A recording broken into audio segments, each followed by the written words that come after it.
जय हिंद दोस्तों, Moody's classes में आप सभी का स्वागत है। हम यहाँ पे C TET, M P TET, math pedagogy की प्रीवियस क्वेश्चन सीरीज लेके चल रहे हैं। इसके पहले हमने 19 वीडियो अपलोड कर चुके हैं, किसके? मैथ पेडागोजी के। अब ये हमारा 20वां पार्ट है। हमने इससे पहले 20 वीडियो अपलोड कर दिए हैं, हमारा 20वां वीडियो है। तो कृपया आप हमारी प्लेलिस्ट में जाइए और सारी वीडियो देखिए, क्योंकि सी टेट का नोटिफिकेशन आउट हो गया है, जिसके फॉर्म हमारे 17 तारीख से भरने चालू हो गए हैं, 17 सितंबर। और इसकी लास्ट डेट कब है? 16 अक्टूबर तक। तो आप तैयारी में जुड़ जाइए, क्योंकि आगे के पास समय बहुत कम बचा है। और इसका एग्ज़ाम भी फर्स्ट वीक दिसंबर के फर्स्ट वीक में स्टार्ट हो जाएगा। आप लोगों ने सभी नोटिफिकेशन देख ली होगी। चलिए वीडियो शुरू करते हैं। पहला क्वेश्चन क्या कहता है कि निम्नलिखित में से कौन आंकड़ों के आलेखीय निरूपण के लिए प्रयोग नहीं किया जाता है? ठीक है, हम देखते हैं कि आंकड़ों के आलेखीय निरूपण में क्या उपयोग नहीं किया जाता है? चित्र आलेख, पाई चार्ट, औसत और आयत चित्र। तो यहाँ पे हम देखे हैं कि औसत का प्रयोग जो है, औसत का प्रयोग आंकड़ों के आलेखीय निरूपण के लिए नहीं किया जाता है। इसमें चित्र आलेख, पाई चार्ट और आयत चित्र का प्रयोग आंकड़ों के आलेखीय निरूपण में किया जाता है। तो ऑप्शन नंबर आपको क्या हो जाएगा? 3 राइट हो जाएगा, क्योंकि क्या प्रयोग नहीं किया जाता है। तो औसत का प्रयोग हम आलेखीय निरूपण में नहीं करते हैं। चलिए नेक्स्ट क्वेश्चन क्या कहता है, नेक्स्ट क्वेश्चन देखते हैं। श्याम के पास एक आयताकार कागज था जिसकी लंबाई 16 सेंटीमीटर थी और चौड़ाई 8 सेंटीमीटर थी। ठीक है, 16 सेंटीमीटर थी और 8 सेंटीमीटर थी। फिर उसने कागज़ को मोड़कर एक वर्ग में बदल दिया। ठीक है, एक वर्ग बना दिया। तो रैखिक सममित की संख्या जोड़ने के बाद में क्या बदलाव होगा? ठीक है, चलिए देखते हैं क्या होता है। पहले क्या था बनाया था इसने? एक आयत बनाया था। एक आयत बना लेते हैं। फिर क्या बोला है? कागज़ था, ठीक है, जिसकी लंबाई 16 सेंटीमीटर और 8 सेंटीमीटर थी। ठीक है, ये 16 सेंटीमीटर हो गया और ये 8 सेंटीमीटर हो गया। फिर उसने कागज़ को मोड़कर एक वर्ग में बदल दिया। ठीक है, अब इसी का क्या बना देंगे? वर्ग बना देंगे, वर्ग बना दिया। ठीक है, रैखिक सममित की संख्या मोड़ने के बाद में क्या बदलाव होगा? देखिए, ये क्या है? आयत है और ये क्या है? वर्ग है। ये क्या है? आयत है और ये क्या है?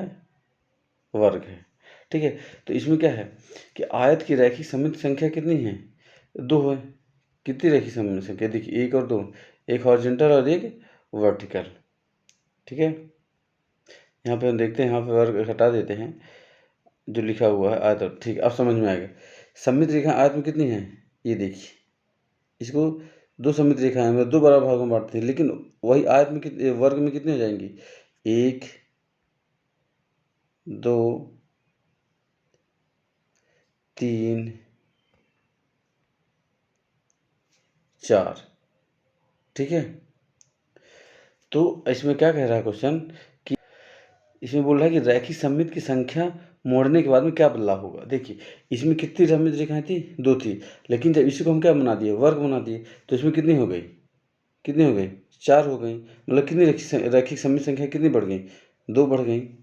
तो ऑप्शन नंबर किसमें है? 3 में है कि रैखिक सममित की संख्या 2 बढ़ जाएंगी। ठीक है, तो आपका ऑप्शन नंबर 3 राइट हो जाएगा। चलिए नेक्स्ट क्वेश्चन देखते हैं क्या कहता है। बीन्स प्रतिदिन लगभग 3 घंटे क्या करता है? अखबार पढ़ती है। आज उसने 2 घंटे 55 मिनट में अखबार पूरा कर लिया। उसने कितने सेकंड अखबार पढ़ा? तो इसको देखते हैं कि आज 2 घंटे और 55 मिनट में पढ़ा है। ठीक है, तो अब 2 घंटे 55 मिनट को किस में निकाल लीजिए? सेकंड में निकाल लीजिए। क्यों? उसने सेकंड में आपसे आंसर पूछे। ठीक है, तो 2 घंटों के क्या आपके 2 घंटे, 1 घंटे किसके बराबर होता है? 60 सेकंड के, 60 मिनट के बराबर। तो 2 घंटे 60 मिनट के बराबर। और 1 मिनट किसके बराबर होता है? 60 मिनट के बराबर। ठीक है, ये हो गया। तो ये किस में बदल गया? सेकंड में हो गया, ये मिनट और ये सेकंड। फिर क्या बोलता है? 55 मिनट भी है, तो 55 मिनट को किस में बदलेंगे आप? सेकंड में। 55 गुणे 60। अब सभी को आप सॉल्व कर लीजिए, तो कितना आ गया? 6 36, 36 दूना 72। कितना आ गया ये? 7200। अब प्लस 55 का 60 में गुणा करके कितने आ गए? ये 0 आ जाएगा। 6 पंचे 30, शून्य हासिल आई 3 और 6 पंचे 30, 3 33, 33। तो आप इसको ऐड कर दीजिए, तो कितना आ जाएगा? ये आ जाएगा 0 0 5 0 1। तो कितना आ गया? 10 1050 ऑप्शन नंबर 2 आ गया, आपका आंसर हो गया। तो मतलब कितने 10,500 सेकंड में क्या होगी, अखबार पढ़ लेगी। चलिए नेक्स्ट क्वेश्चन देखते हैं। यदि मीता 1 घंटे में 16 किलोमीटर की दूरी यदि मीता 1 घंटे में 16 किलोमीटर की दूरी चलती है और 210 मिनट में वह कितनी दूरी तय करती है। तो ये चाल और दूरी वाला आपका क्या है, क्वेश्चन है। चलिए यहाँ पे सॉल्व देखते हैं। देखिए क्या बोला, 1 घंटे में 16 किलोमीटर की दूरी तय करता है। ठीक है, तो हमारा फॉर्मूला क्या होता है, चाल बराबर दूरी बटे समय। ये क्या होता है, चाल बराबर दूरी बटे समय, ये फार्मूला होता है। ठीक है, तो 16 किलोमीटर की दूरी 1 घंटे में तय करता है, तो 210 मिनट में कितनी दूरी तय करेगा। देखिए यहाँ पे ध्यान रखिए, मिनट भी पूछा हुआ है, तो हम क्या कहते हैं, पहले इसको मिनट में चेंज कर लेते हैं। तो देखिए क्या होता है, चाल और दूरी बटे समय होता है, तो चाल बराबर क्या हो जाएगा, चाल बराबर हो जाएगा, कितनी दूरी तय की, 16 किलोमीटर। 16 किलोमीटर कितने घंटे में, 1 घंटे में। 1 घंटे क्या लिख सकते हैं, 60 मिनट लिख सकते हैं। ये क्या हो जाएगा, मिनट। ठीक है, तो ये क्या होगा, किलोमीटर पर मिनट। इसको सॉल्व कर लीजिए, तो कितना आ गया, 4 चौक 16 और 4 15 चौक 60, तो कितना आ गया, 4/15 किलोमीटर पर मिनट। ठीक है, नेक्स्ट पेज देखते हैं। तो कितना अपना अपना चाल कितना आ गया, चाल कितनी आ गई, 4/15 किलोमीटर पर मिनट। ठीक है, चाल होगी। और फिर क्या बोला था उसने कि तो है 210 मिनट में कितनी दूरी तय करेगा। ठीक है, तो क्या दूरी तय करना है, दूरी तय करना है, तो दूरी और क्या होता है, चाल गुणे समय, चाल गुणे समय क्या होता है, दूरी बराबर। तो चाल कितनी थी, चाल थी 4/15 ये, और समय कितना दिया हुआ, 210 मिनट में दिया हुआ। बस जो सॉल्व कर लीजिए, सॉल्व कर लीजिए इसको, तो क्या आ जाएगा, 15 से भाग दीजिए, तो 15 का 15, 15 बचा 6, 60, 15 चौको 60 और 16, 16 दूनी 32, 32। ठीक है, तो 15 एकम 15, 15 चौको 60 और 14 चौको 56, तो दूरी कितनी हो गई, 56 किलोमीटर। ठीक है, तो यहाँ पे ऑप्शन नंबर कौन सा हो जाएगा आपका, ऑप्शन नंबर 2 राइट हो जाएगा। 56 किलोमीटर की दूरी है तय करिए, कितनी, 210 मिनट में। नेक्स्ट क्वेश्चन देखते हैं। क्या बोला कि नीचे नीचे दिए गए विकल्पों में वृत्त के भागों को चुनिए। इसमें हमें क्या करना है कि वृत्त के भागों को चुनना है। देखिए वृत्त के क्या क्या भाग होंगे, ये कोई वृत्त है तो उसमें क्या होगी, त्रिज्या होगी, सही है, कोण होगा, सही है, कोण होगा, कोण कहाँ होगा उसमें, ठीक है, तो इसमें क्या है, कोण इसका भाग नहीं है। ठीक है, परिधि है, ठीक है, भुजा है, त्रिज्या है, क्षेत्रफल है, इसमें क्या भुजा नहीं है, तो ऑप्शन नंबर 1 ऑप्शन नंबर 2 गलत हो गया। इसमें त्रिज्या, जीवा, परिमाप और भुजा, इसमें भी नहीं होगा। चौथा, जब 3 नहीं होगा तो चौथा ऑलरेडी होगा। इसमें क्या होगा, परिधि, केंद्र, त्रिज्या और व्यास। देखिए परिधि क्या होता है, वृत्त के चारों ओर का वक्र लंबाई, मतलब वृत्त के चारों ओर का वक्र लंबाई होता है। ठीक है, केंद्र क्या होता है, वृत्त पर स्थित सभी बिंदुओं का समदूरस्थ, मतलब ये केंद्र हो गया, मतलब इससे ये भी त्रिज्या पास में है, ये भी मतलब जो सभी से समान दूरी पर हो। ठीक है, वो क्या हो गया, केंद्र हो गया। त्रिज्या क्या होती है, वृत्त के केंद्र से वृत्त की परिधि में किसी भी बिंदु तक का एक रेखाखंड जो व्यास का आधा होता है। ठीक है, मान लीजिए क्या हो गया, वृत्त हो गया, ये हो गया, तो ये क्या होगा, ये त्रिज्या हो गई आपकी, ये क्या हो गई, ये आपकी क्या हो गई, त्रिज्या हो गई। और ये पूरा क्या हो गया, ये व्यास हो गया, क्या हो गया आपको व्यास, इसको डी से भी डिनोट कर सकते हैं। ठीक है, और फिर क्या बोला है, व्यास, व्यास तो क्या वृत्त में भी व्यास होगा, व्यास होगा, त्रिज्या होगा, परिधि हो गया और केंद्र होगा। तो आपका ऑप्शन नंबर 4 राइट हो जाएगा, वृत्त के भागों को यहाँ पे चुनना था। चलिए नेक्स्ट क्वेश्चन देखते हैं क्या कह रहा है। राधा के पास एक आयताकार कार्ड है जिसकी लंबाई 20 सेंटीमीटर और चौड़ाई 10 सेंटीमीटर है। ठीक है, जिसकी लंबाई 20 सेंटीमीटर और चौड़ाई 10 सेंटीमीटर है। ठीक है, रेणु के पास एक वृत्ताकार कार्ड है जिसकी भुजा 15 सेंटीमीटर है। ठीक है, जिसकी भुजा 15 सेंटीमीटर है। देखिए यहाँ पे क्वेश्चन को आप ध्यान रखिएगा कि राधा के पास क्या है, आयताकार कार्ड है, और रेणु के पास क्या है, वर्गाकार कार्ड है। आप लोग यहाँ पे कंफ्यूज मत होइएगा, क्वेश्चन को अच्छे से पढ़िएगा। ठीक है, तो दोनों कार्डों के परिमापों का अंतर क्या है। ठीक है, सीधा सिंपल क्वेश्चन है। पहला हम देख लेते हैं राधा के पास क्या है, आयताकार कार्ड है, आयताकार कार्ड है जिसके क्या है डायमेंशन 2 है, 20 और 10। ठीक है, तो इसका क्या निकालना है, परिमाप निकालना। परिमाप क्या होता है, आयत का परिमाप क्या होता है, 2 गुणे लंबाई धन चौड़ाई, 2 गुणे लंबाई धन चौड़ाई। तो 2 लंबाई कितनी है, लंबाई है 20, चौड़ाई कितनी है 10, तो कितना आ गया 30, 30 दूना 60। ये आप याद रखिए किसका परिमाप हो गया, ये आया, ये क्या हो गया, राधा के आयताकार कार्ड का क्या हो गया, ये हो गया परिमाप हो गया। ठीक है, अब रेणु के पास क्या है, एक वर्गाकार है, वर्गाकार कार्ड है, तो जिसके एक भुजा की लंबाई कितनी है 15 है। अब इसका क्या निकालना है, परिमाप निकालना है। तो क्या होता है, परिमाप क्या होता है, 4 गुणे भुजा,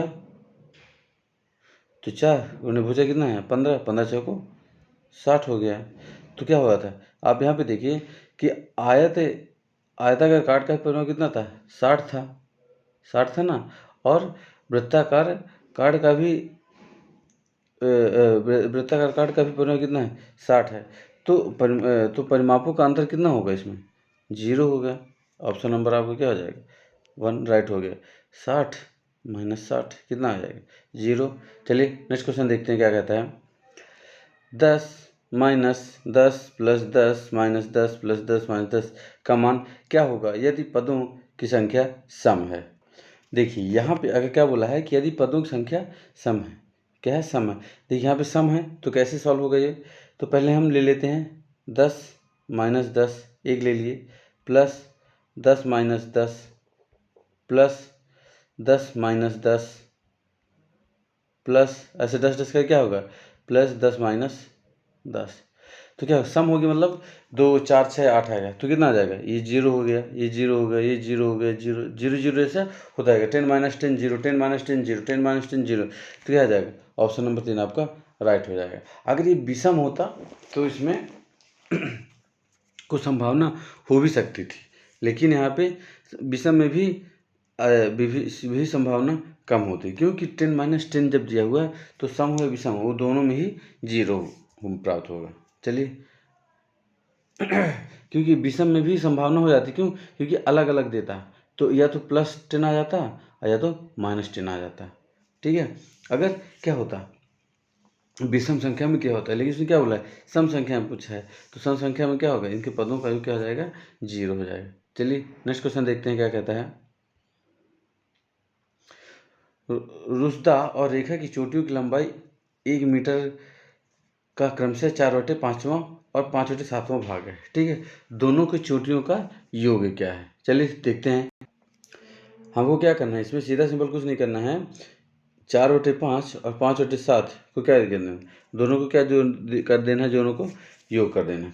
चलिए यहाँ पे योग कर दीजिए, 4/5 और प्लस 5/7 कितना आ गया, इसका एलसीएम कितना आ गया 35 आ गया, 5 7 35, तो 7 4 को 28 और प्लस 7 5 35 5 25, 28 और 25 कितना आ गया 53, 53/35।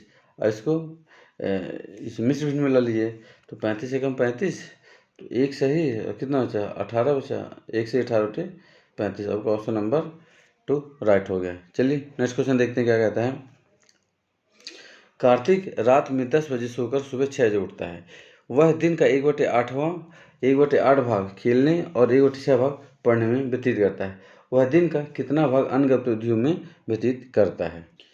देखिए कार्तिक रात में 10 बजे सोकर सुबह 6 बजे उठता है, मतलब कितने बजे 10 से 6 कितना हो गया, सुबह 10 बजे सोया, 10 बजे से रात में सोया और 6 बजे सोया, तो कितना हो गया 8 घंटा हो गया।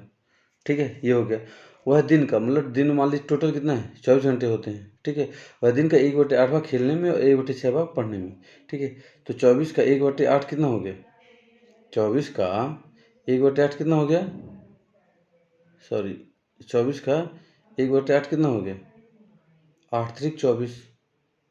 ठीक है, 3 हो गया, और 1/6 भाग कितना हो गया, और 1/6 भाग कितना हो गया 24 कितना हो जाएगा 6 4 को 24 4, तो कितना हो गया 4 और 3 4 3 7, और ये 7 घंटा ये ले लिया और 8 घंटा सोने में ले लिया, तो 8 7 15, तो 24 ये 8 7 कितना हो गया 15 हो गया।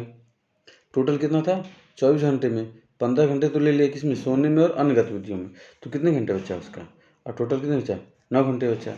तो अब तो क्वेश्चन में क्या बोला है, इधर देखते हैं कि वह दिन का कितना भाग अन्य गतिविधियों में व्यतीत करता है। उसने घंटे नहीं पूछा, किसी का पूछा है, भाग पूछा है। तो चलिए इसको हम भाग के रूप में इसको सॉल्व करते हैं। तो देखिए 9 घंटे तो उसने टोटल अन्य गतिविधियों में ले लिया, ठीक है। तो अब टोटल कितने घंटे थे अपने पास, 24 थे। अन्य गतिविधियों कितना ले लिया, 9 ले लिया, मतलब 24 में 9 घंटे ले लिया। तो इसको कितना कितना भाग ले लिया उसका, तो 9 कितना हो जाएगा, 3 त्रिकाई 9 और 3 अट्ठे 24। तो 3/8 भाग उसने क्या ले लिया। तो अभिष्ट भाग क्या होगा जो उसने लिया, तो क्या व्यतीत कितना करता है, तो 3/8। ऑप्शन नंबर आपका क्या हो जाएगा, 4 राइट हो गया। तो दिन का कितना भाग अन्य गतिविधियों में व्यतीत करता है, तो 3/8 भाग अन्य गतिविधियों में व्यतीत करता है, ठीक है। चलिए नेक्स्ट क्वेश्चन देखते हैं क्या कहता है। निम्नलिखित में से कौन सा एक पूर्ण घन है। देखिए इसमें क्या बोला है, एक पूर्ण घन है। देखिए 25 क्या घन है, देखिए 5 का स्क्वायर नहीं है। 36 क्या घन है, नहीं है। 6 का स्क्वायर नहीं है। 64 क्या घन है, 4 का स्क्वायर नहीं, 4 का क्यूब, ठीक है। और 81 क्या घन है, नहीं, ये 9 का स्क्वायर है। तो क्या आ जाएगा, 4 का क्यूब। घन कौन सा, ऑप्शन नंबर 3 राइट आंसर। चलिए नेक्स्ट क्वेश्चन देखते हैं। निम्नलिखित में से कौन आरोही क्रम में लिखे गए हैं। देखिए इसमें क्या पूछा है, आरोही क्रम। आरोही क्रम में हम का मतलब क्या होता है, बढ़ते हुए क्रम में, मतलब पहले सबसे छोटा, फिर उससे बड़ा, फिर उससे बड़ा, फिर उससे लास्ट में सबसे बड़ा। तो चलिए यहाँ पे हम पहले पीछे शुरू करते हैं। सबसे बड़ा कौन सा है इसमें देखते हैं, ये बड़ा है, ये भी बड़ा है, ये बड़ा है, ये और ये नहीं। तो ऑप्शन नंबर आपका 4 पहले ही गलत हो गया। तो मतलब 80.6 सबसे बड़ा है, ठीक है। फिर देखते हैं 8.60 8.60 8.60, ये भी अब तीनों सही है। फिर अब देखते हैं इन तीनों में कौन सा उससे छोटा है। तो 8.006 8.06 और 8.066। तो इसमें क्या, तो ऑप्शन नंबर 2 भी आपका रॉन्ग हो गया, ठीक है। तो क्यों, क्योंकि 8.066 8.06 क्या है, छोटे हैं, ठीक है। तो ऑप्शन नंबर 2 भी आपका, ऑप्शन नंबर 2 भी गलत हो गया। अब गैस बचा किसमें, ऑप्शन नंबर 1 और 3 में। तो हमें क्या क्या लेना है, पहले सबसे छोटा लेना है। तो पहले सबसे छोटा कौन सा है, 0.866 और 0.866, ठीक है। तो इसमें 0.866, ठीक है, ये भी सही है, ये भी यहाँ तक सही है। फिर 8.006 और 8.06, चलिए यहीं पे हमको मिल गया कि 8.06 क्या होगा, इससे क्या बड़ा हो जाएगा, ठीक है। तो ऑप्शन नंबर 3 आपका राइट हो गया, ठीक है। तो इसमें क्या हो जाएगा, 0.866 8.066 8.06 8.066। तो ऑप्शन नंबर 3 आपका राइट हो गया। ये आपसे आरोही और अवरोही क्रम एक जरूर पूछेगा। मैं बार बार कहता हूँ कि आप क्वेश्चन सीरीज पूरी देखिए, आपको मैथ का एक भी सिंगल क्वेश्चन इससे बाहर नहीं जाएगा। चलिए नेक्स्ट क्वेश्चन देखते हैं क्या कह रहा है कि म्याऊं खेल को खेलने के लिए सब लोग एक गोले में खड़े होते हैं, ठीक है।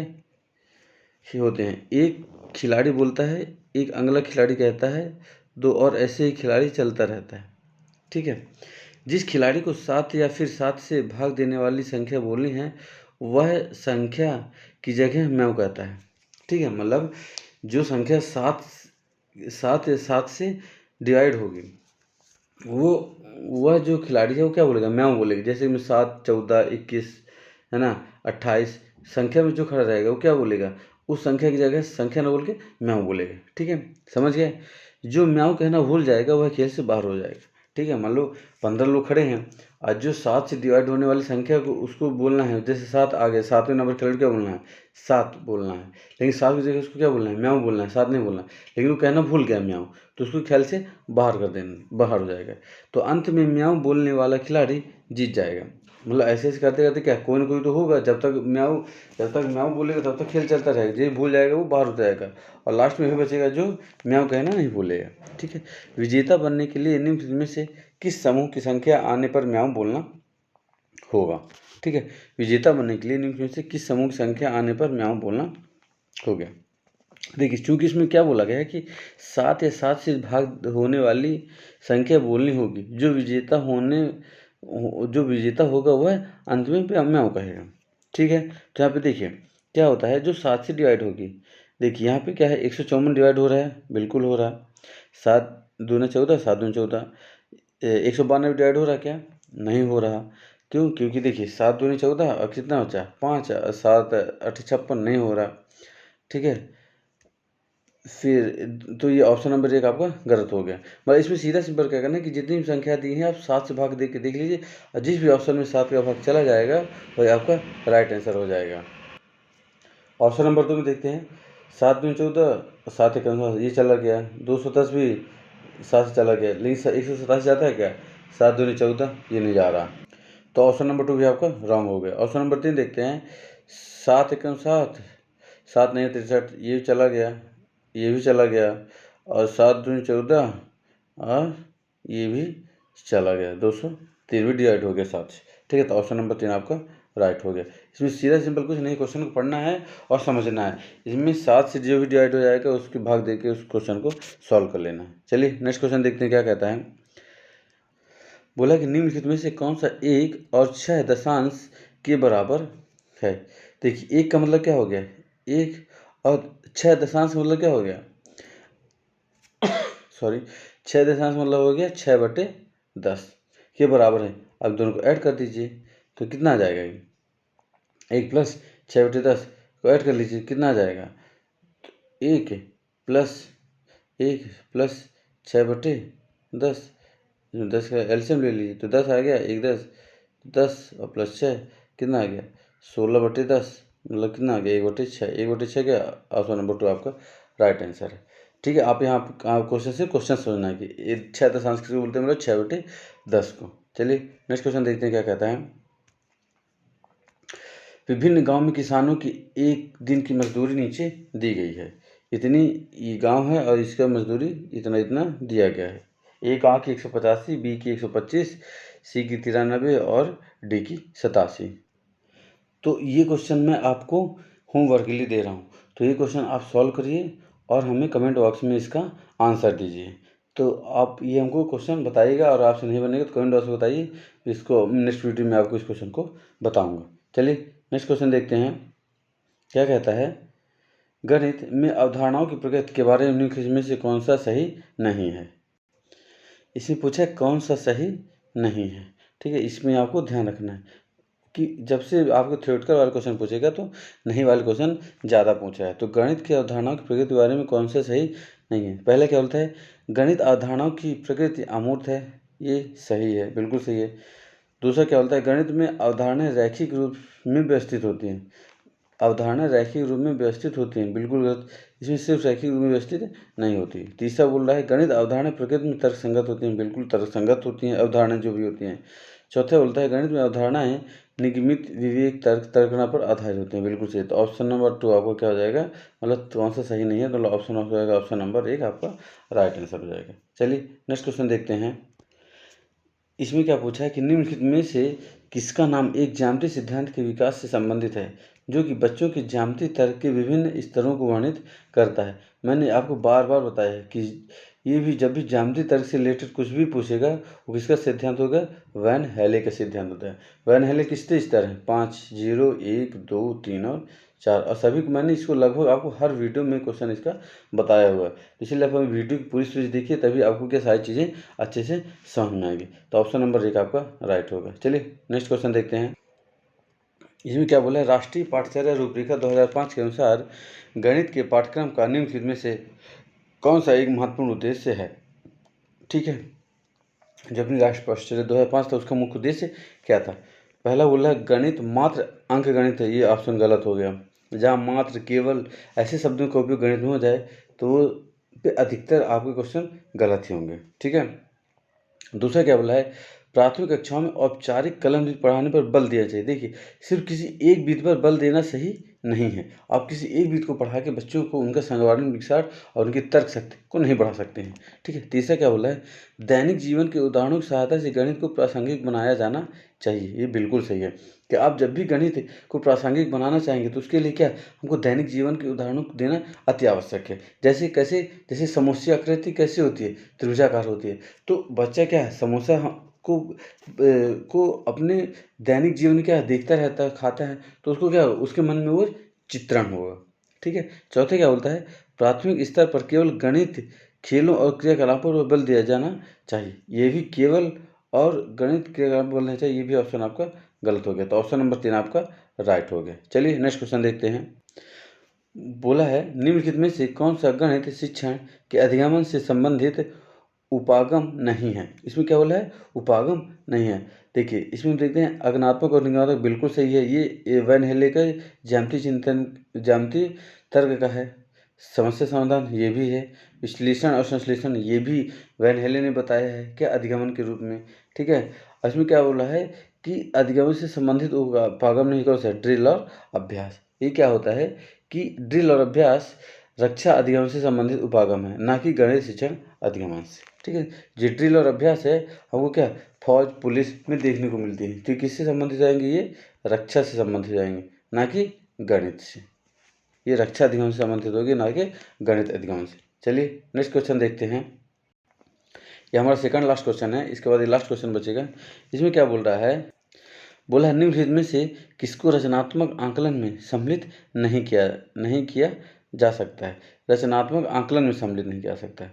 देखिए उगागम रिकॉर्ड, सत्र अत्र क्षेत्र भ्रमण और पोर्टफोलियो।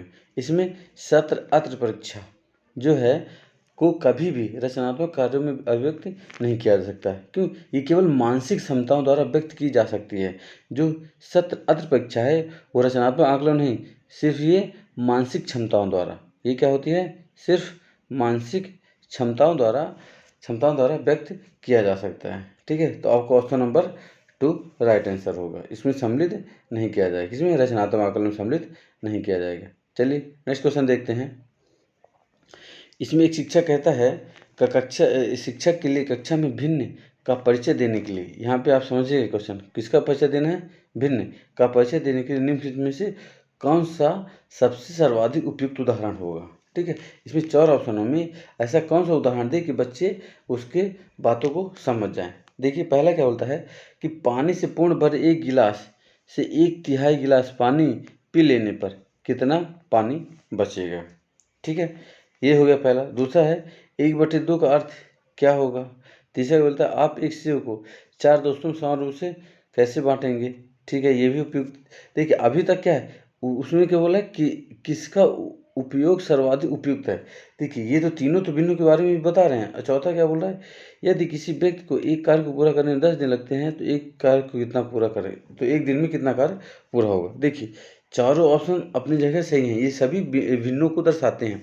लेकिन उसने क्या पूछा है क्योंकि हमको क्या बच्चों को ऐसे बताना है भिन्न के बारे में कि उनको दिमाग में बहुत जल्दी चीज़ें बैठ जाएं, तो सर्वाधिक उपयुक्त पूछा है। तो देखिए इसमें सबसे सिंपल आपको कौन सा वर्ड लग रहा है, ऑप्शन नंबर 3 बोल रहा है कि आप एक सेव को 4 दोस्तों में समान रूप से कैसे बांटें। क्योंकि बच्चों के पास क्या है, एक सेव दे दीजिए जो दिख रहा है और 4 दोस्त होंगे उनकी, तो आप उसको क्या क्या करेगा, वो बोलेगा 4 भाग में बांटेगा। तो ऐसे क्या होगा, वो भिन्न को क्या बोलेगा 4 भाग में बांटेगा, तो 1/4। उससे क्या होगा, भिन्न का जल्दी से परिचय होगा, उसको जल्दी से भिन्न के बारे में वो जानेगा। तो चलिए दोस्तों, ये हमारा वीडियो नंबर 20 समाप्त होता है। इसके हम आपको मिलेंगे नेक्स्ट वीडियो में, लेकिन इसके पहले आप हमारे सारे वीडियो को देखिए। मैं आपको गारंटी देता हूँ आपका 30 में से 28 29 नंबर कहीं नहीं जा रहे हैं। ठीक है, तो मिलते हैं नेक्स्ट वीडियो में। और वीडियो अगर पसंद आया हो तो लाइक शेयर और सब्सक्राइब जरूर करिए, और अधिक से अधिक अपने दोस्तों को दीजिए। क्योंकि CSET MPTET का पेपर होने वाला है दिसंबर में, शायद वो 1 या 2 दिसंबर को आपको एग्ज़ाम हो जाएगा। तो कृपया एक पूरी चीज़ को लगाइए और अपने को जल्दी से क्वालीफाई करके टीचर बनवाइए। चलिए मिलते हैं आपको नेक्स्ट वीडियो में। जय हिंद।